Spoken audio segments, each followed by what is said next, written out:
Hello guys, welcome to my channel BSK connects. బేసిక్గా చాలా videos పెడుతున్నాను, కానీ ఆ వీడియోస్ ఎక్కువ కొన్ని రీచ్ వస్తున్నాయి, కొన్ని రీచ్ రావట్లేదు. కానీ నో ప్రాబ్లం దానికి, ఎందుకంటే నాకు సబ్స్క్రైబర్స్ తక్కువ ఉండటం వల్ల రాలేదనుకుంటాను. కాకపోతే నేను చెప్పే కంటెంట్ కూడా నాకు తెలిసి నేను చెప్పేది ఎవరో చెప్పుండ్రు మీకు. అల్గరిథంలో యూట్యూబ్ మీకు పంపించినప్పుడు అది మీకు వస్తాయేమో, మేబీ వచ్చినప్పుడు కూడా మీరు ఆ thumbnail చూసి మేబీ లోపల డీప్గా మీరు వెళ్ళకపోయి ఉండొచ్చు. కానీ నేను చెప్పే కంటెంట్ ఏదైతే ఉందో, నేను చెప్పేది కూడా జెన్యున్గా ఉంటుంది, దానికి సొల్యూషన్ కూడా ఉంటుంది ఆ వీడియోస్లో. కానీ అది ఎక్కువ రీచ్ రాకపోవడం వల్ల మేబీ ఒక కంటెంట్ మిస్ అయిపోతుందేమో అనిపిస్తుంది. కానీ నో ప్రాబ్లం, నేను చెప్పాల్సింది నేను చెప్తాను. నా వీడియోలో నేను చెప్పాల్సింది చెప్తాను.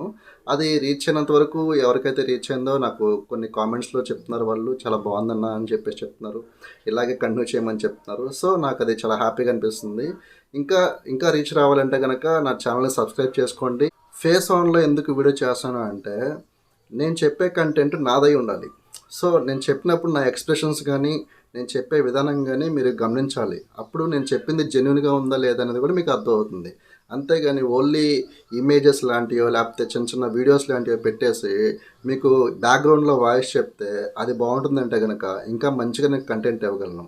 కానీ నా దాంట్లో ఏంటి అంటే అబ్యూజివ్ లాంగ్వేజ్ ఉండదు, ఒకరిని కించపరిచేది ఉండదు. అసలు యాక్చువల్ సిచ్యుయేషన్ ఏదైతే ఉందో ఆ సిచ్యుయేషన్ బేస్ చేసుకునే నేను వీడియోస్ చెప్తాను. సో మీకు దాని గురించి ఏమనిపిస్తుందో కామెంట్లో చెప్తే నెక్స్ట్ వీడియోకి నాకు అది ఇంకా ఎలా ఇంప్రూవైజ్ చేయొచ్చు, ఇంకా ఎలా చెప్పచ్చు, వేరే వేరే టాపిక్స్ మీద ఎలా చెప్పచ్చు అనేది కూడా నాకు అనిపిస్తుంది. ఇప్పుడు ప్రజెంట్ కాంట్రవర్సీ నడుస్తుంది ఏంటి అంటే, నారా లోకేష్ వర్సెస్ పవన్ కళ్యాణ్. అంటే డిప్యూటీ సీఎంగా నారా లోకేష్ని తీసుకోవాలి టీడీపీ పార్టీ నుంచి అని చెప్పేసి చాలా వరకు ప్రపోజల్స్ వస్తున్నాయి. మినిస్టర్స్ నుంచి, ఎమ్మెల్యేస్ నుంచి, సోషల్ మీడియాలో పోస్టులు కానీ, ట్విట్టర్లో వైరల్ కానీ అన్నీ కూడా కేవలం నారా లోకేష్ని డిప్యూటీ సీఎం చేయాలి అని చెప్పేసి ప్రపోజల్స్ చేస్తున్నారు. కానీ నా ఉద్దేశంలో ఈ వీడియో ఎండ్ వరకు చూస్తే మీకు క్లారిటీ వస్తుంది. అసలు నారా లోకేష్ డిప్యూటీ సీఎం క్యాండిడేటా కాదా, లేదు డిప్యూటీ సీఎం కన్నా ఎక్కువ పొజిషన్ ఉందా, లేకపోతే ఇంకా టైం ఉందా అనేది ఈ వీడియో నేను చెప్పినాక ఫైనల్గా మీరు చూసి ఓకే ఇది చెప్పింది పర్లేదు బాగానే ఉందని చెప్పేసి మీకేమైనా అనిపిస్తే కనుక కింద కామెంట్ పెట్టండి, అది చాలు నాకు. లేదా వీడియోని లైక్ చేయండి. సో ఇప్పుడు నేను వీడియోలో చెప్తాను చూడండి. నారా లోకేష్ని డిప్యూటీ సీఎం చేయాలి అన్న కాన్సెప్ట్ ఒకడు యూట్యూబ్లో పని పాట లేకుండా ఒక కులం పేరు చెప్పుకొని యూట్యూబ్లో వీడియోస్ చేసుకుంటూ బాగా వైరల్ అయ్యి అతను ఒక పార్టీకి కొమ్ము కాస్తే, ఆ పార్టీ నుంచి పదవి ఆశిస్తే ఆ పదవి వాళ్ళు ఇవ్వకపోతే అతను ఆ పార్టీ నుంచి బయటకు వచ్చేసి ఆ పార్టీ మీదే విషం జిమ్మిన వ్యక్తి కూటమిలో ఉన్న ఒక పార్టీకి కొమ్ము కాస్తే, ఆ పార్టీ అతనికి ఒక పోస్ట్ ఇస్తే, ఆ పోస్ట్ ఇంకో కూటమిలో ఉన్న ఇంకో పార్టీ వల్ల అది పోతే, ఏ పార్టీ వల్ల అయితే పోయిందో ఆ పార్టీ మీద కోపం పెంచుకొని ఆ పార్టీకి సంబంధించిన వ్యక్తి అసలు ఎటువంటి విజయానికి అర్హుడు కాదు, అతనికి ఎటువంటి పోస్టులు ఇవ్వకూడదని చెప్పేసి సోషల్ మీడియాలో ట్రెండ్ చేద్దామని చూసి బోర్లా పడ్డ వ్యక్తి తర్వాత రియలైజ్ అయ్యి మళ్ళీ క్షమాపణలు చెప్పి ఓకే మళ్ళీ ఇప్పుడు రీసెంట్గా ఒక ట్రెండింగ్ టాపిక్, టీడీపీ ఎమ్మెల్యేలు మినిస్టర్లు దాన్ని ఎందుకు ఎంకరేజ్ చేస్తున్నారు, ఒక సోషల్ మీడియాలో పెట్టిన పోస్ట్కి, ఒక యూట్యూబ్లో పెట్టిన పోస్ట్కి వాళ్ళు రెస్పాండ్ అయ్యి దాన్ని సీరియస్గా తీసుకొని వాళ్ళు దాన్ని వైరల్ చేస్తున్నారు. అతను తన వీడియోలో చెప్పింది ఏంటి అంటే, నారా లోకేష్ గారిని డిప్యూటీ సీఎం చేయాలని చెప్పేసి ఆయన ప్రపోజల్ పెట్టాడు. ఓకే, దానికి ఎవరన్నా యాక్సెప్ట్ చేస్తారు, చేయాలి. ఎందుకంటే కూటమి ప్రభుత్వంలో ఉంది, టీడీపీ ఉంది కాబట్టి దానికి సంబంధించిన మినిస్టర్ నారా లోకేష్ కాబట్టి అతనికి డిప్యూటీ సీఎం ఇవ్వాలన్న ప్రపోజల్ ఓకే యాక్సెప్టెడ్. ఎందుకంటే ఆ కూటమి ప్రభుత్వం రావడానికి నారా లోకేష్ కూడా ఎంతో సహాయపడ్డాడు, ప్లస్ ఇంకోటి కష్టపడ్డాడు. వైసీపీ గవర్నమెంట్ ఉన్నప్పుడు గతంలో దానికి 5 మంది డిప్యూటీ సీఎంస్ ఉన్నారని చెప్పారు. 5 మంది డిప్యూటీ సీఎంస్ ఎవరో ఆ పేర్లు తెలియదు మనకి. కానీ ఎప్పుడైతే కూటమి ప్రభుత్వం వచ్చినాక పవన్ కళ్యాణ్ గారు జనసేన తరపు నుంచి డిప్యూటీ సీఎం పోస్ట్ తీసుకున్నారో, ఇప్పుడు ఆ పోస్ట్కి హుందాతనం వచ్చిందా లేకపోతే కళ్యాణ్ గారికి హుందాతనం వచ్చిందా అంటే, కళ్యాణ్ గారి వల్ల ఆ పోస్ట్కి హుందాతనం వచ్చింది.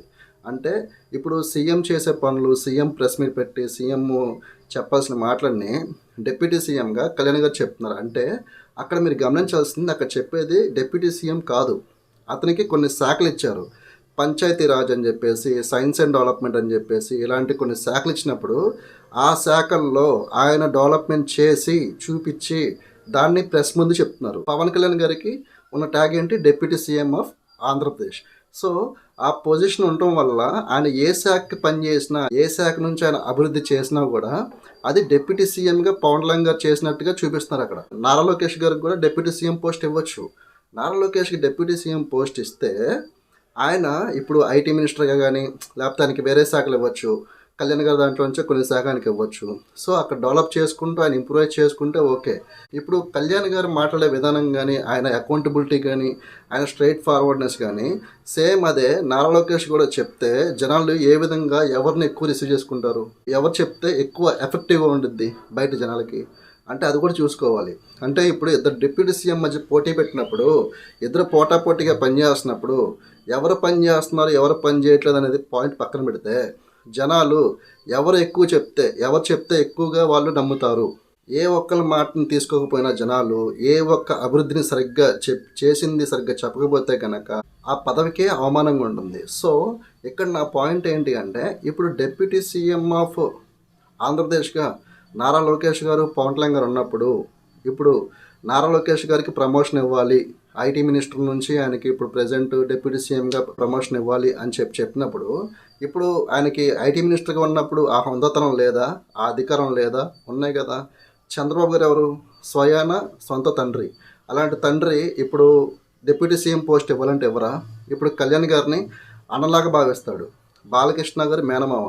సో వీళ్ళందరూ ఒక పార్టీలో ఉన్నప్పుడు వాళ్ళందరూ కూర్చొని చర్చించుకొని డిప్యూటీ సీఎం చేయడం ఒక లెక్క. ఎందుకు చేయట్లేదు? లోకేష్ గారికి టైం పట్టిద్ది.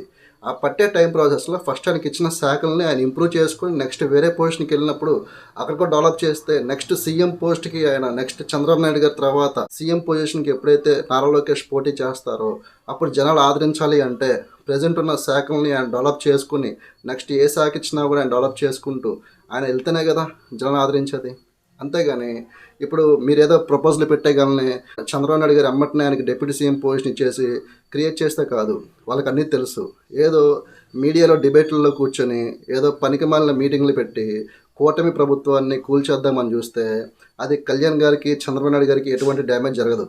అది డ్యామేజ్ జరిగేదల్లా కింద మినిస్టర్లు, ఎమ్మెల్యేలకే అయ్యిద్ది.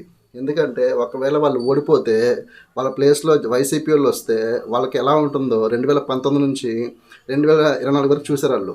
సో మళ్ళీ అదే కావాలి అనుకుంటే కనుక ఇలా కూటమిలో ఉన్న జనసేనని, టీడీపీని విడగొట్టేసి ఎవరి కాళ్ళు విడిపోతే మళ్ళీ 2019లో వచ్చిన ఎలక్షన్స్ రిజల్ట్ వస్తే ఎలా ఉంటుందో చూసుకోండి. 2014లో కళ్యాణ్ గారు ఎటువంటి సీట్లు తీసుకోకుండా పోటీ చేశారు. ఓకే, అక్కడ నుంచి ఆయన ప్రస్థానం చూస్తే ఆయన ఎంతో కష్టపడ్డారు, ప్రశ్నించారు. ప్రతిపక్షం ఉన్నప్పుడు ఆయనకున్న పవరు వేరే ఉంటుంది.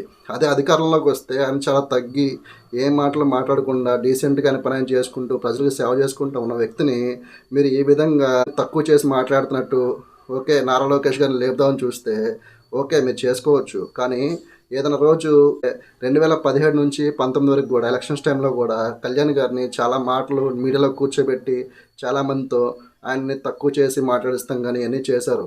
సో కళ్యాణ్ గారికి ఎప్పుడు విజయం కానీ ఆ క్రేజ్ కానీ ఏది కూడా కేక్ వాక్ కాదు. ఆయన చాలా కష్టపడి అన్ని అవమానాలు దాటుకొని అన్నిటికీ సమాధానం చెప్పుకుంటూ ఈ స్థాయికి వచ్చారు అంటే ఆయన ఊరికే రాలేదు. ఆయన ఎంతో ఒదిగి చాలా పద్ధతిగా అన్నిటిని తట్టుకుంటూ దేనికి రెస్పాండ్ అవ్వాలి, దేనికి రెస్పాండ్ అవ్వకూడదు అన్న దీంట్లో చూసుకొని ఆయన ఈ స్టేజ్లో ఉన్నాడు. సో ఇప్పుడు మీరు చేసే ప్రపోజల్స్కి ఆయన భయపడిపోయి ఇప్పుడు డిప్యూటీ సీఎం నా పోస్ట్కి నాకు ఇది వచ్చేస్తుందా అంటే, ఇప్పుడు నారా లోకేష్ గారికి డిప్యూటీ సీఎంగా ప్రమోషన్ ఇవ్వాలి అంటే ఇప్పుడు పవన్ కళ్యాణ్ గారికి సీఎంగా ప్రమోషన్ ఇవ్వాలి. ఇస్తారా మరి? ఇవ్వరు కదా. 21కి 21 గెలుచుకున్నారు, కష్టపడ్డారు. ఓకే, కూటమి ప్రభుత్వం రావడం కోసం టీడీపీకి సంబంధించిన చంద్రబాబు నాయుడు గారు జైల్లో ఉంటే ఆ సెంట్రల్ జైలు దగ్గరికి వెళ్ళి మాట్లాడి కూటమి ప్రభుత్వాన్ని అప్పటికప్పుడు మేము కూటమిలోకి వస్తున్నామని చెప్పి దాని తర్వాత బీజేపీని కలుపుకొని ఇవన్నీ చేస్తే ఇప్పుడు మన కూటమి ప్రభుత్వం అనేది ఒక పార్టీని ఓడించి ఇప్పుడు వీళ్ళు అధికారంలో ఉన్నారు. ఈ అధికారంలో ఉన్న వాళ్ళే సంవత్సరం కూడా దాటకముందే ఈ విధంగా చేస్తుంటే రేపొద్దున జనాలకి విసుగొచ్చేసి వాళ్ళు మిమ్మల్ని ఏ విధంగా ట్రీట్ చేస్తారో మీరే అర్థం చేసుకోండి. సో పాలన అనేది మంచి అభివృద్ధి వైపు, జనాల వైపు ఉండేలా చూసుకోండి. కానీ మీలో మీరు పవర్ల కోసం, మీలో మీరు అధికారం కోసం ఇలా చేస్తే రేపొద్దున జనాలకి విసుగొచ్చి ఎవడొస్తే మాకేంటి, మాకు కావాల్సింది పథకాలను లేకపోతే మాకు కావాల్సిన అభివృద్ధిను వాళ్ళు ఆ విధంగా వాళ్ళు అడుగులేస్తే అది మీ వైపు నుంచి లేకపోతే రేపొద్దున మీరు మీ పరిస్థితి ఎలా ఉంటుందో ఒకసారి చూసుకోండి. ఇప్పుడు మీలో మీరు కొట్టుకునే కంటే ఓకే, గత పాలనలో ఏం జరిగింది, దాని మీద మీరు ఎటువంటి యాక్షన్స్ తీసుకున్నారు, గత పాలన మించి మీ అభివృద్ధి ఏముంది అనేది మీ నియోజకవర్గాల్లో ఉన్న ప్రజలకు తెలియజేయండి. ఓకే, అంతేగాని మీలో మీరు ఎవరి కోసం పదవి కావాలని చెప్పేసి పదవులు వస్తాయి, పదవులు ఇస్తారు. ఓకే, వచ్చేవి వస్తూనే ఉంటాయి, రాంది రాదు. ఇప్పుడు మీకు 2024లో మీరు అధికారంలోకి వస్తారో మీకు తెలుసా? తెలియదు కదా. అలాగే రేపు పొద్దున్న లోకేష్ కూడా సీఎం అవ్వచ్చు. మీరు డిప్యూటీ సీఎం కోసం కొట్టుకుంటారేంటి? సీఎం కోసం కొట్టుకోవాలి కానీ సీఎం రేంజ్ కాదా? ఇప్పుడు చంద్రబాబు నాయుడు గారు తలుచుకుంటే ఇప్పుడు నా నా నా- నా తర్వాత నా వారసత్వం లోకేష్కి ఇస్తున్నాను, ఇప్పుడు నుంచి లోకేష్ చూసుకుంటాడు, నేను వెనకాల పార్టీ కార్యక్రమాలు చూసుకుని పార్టీ ప్రెసిడెంట్గా ఉంటానని చెప్పి చెప్తే అవదా? అయ్యిద్ది కదా. సో దేనికైనా ఒక టైం వచ్చింది, ఆ టైం వచ్చేంతకు ఆగండి. అంతేగాని ఇష్టానుసారంగా పోస్టులు పెట్టుకొని మైక్ దొరికింది కదా అని చెప్పేసి ఇష్టానుసారంగా ఎలా పడితే అలా మాట్లాడితే ఇక్కడ కింద లెవెల్లో ఉన్న వాళ్ళకి విసుగొచ్చేసి ఇప్పుడు కిందోళ్ళు మా టీడీపీ మా జనసేన అని కొట్టుకుంటారు, మా కూటమి అని ఉన్నాళ్ళు అంతే. వీళ్ళు 15 ఏళ్ళు 20 ఏళ్ళ దాకా ఉందనుకుంటున్నారు. నెక్స్ట్ సీఎం కూడా సిబిఎన్ఏ అని చెప్పేసి కళ్యాణ్ గారు చెప్తున్నారు. సో అదే విధంగా ఉండండి. అంతేగాని లోకేష్ గారికి పవర్ ఇవ్వాలంటే ఎందుకు ఎవరు చెప్పండి? అసలు మీకు మూర్ఖతం కాకపోతే కలిసి ఉండండి, జనాలకి సేవ చేయండి, మీకు రావాల్సిన పోస్టులు వస్తాయి. ఓకే, అంతేగాని చిన్న చిన్న వాటికి కొట్టుకొని గ్రౌండ్ లెవెల్ ఉన్న కార్యకర్తలను ఇబ్బంది పెట్టి వాళ్ళ మైండ్ మార్చి జనాలు న్యూట్రల్ జనాలకి ఎవరు వస్తే మాకేంట్లో అని చెప్పేసి నెక్స్ట్ మీ పొజిషన్స్ మార్చకుండా చూసుకోండి. Okay, that's all for today. నేను చెప్పింది మీకు ఎలా అనిపించిందో కామెంట్ చేయండి, వీడియో నచ్చితే లైక్ చేయండి, అండ్ ఫైనల్గా మీ ఫ్యామిలీ అండ్ ఫ్రెండ్స్కి షేర్ చేసి నా ఛానల్ని సబ్స్క్రైబ్ చేసుకోమని చెప్పండి. Thank you for watching. Bye.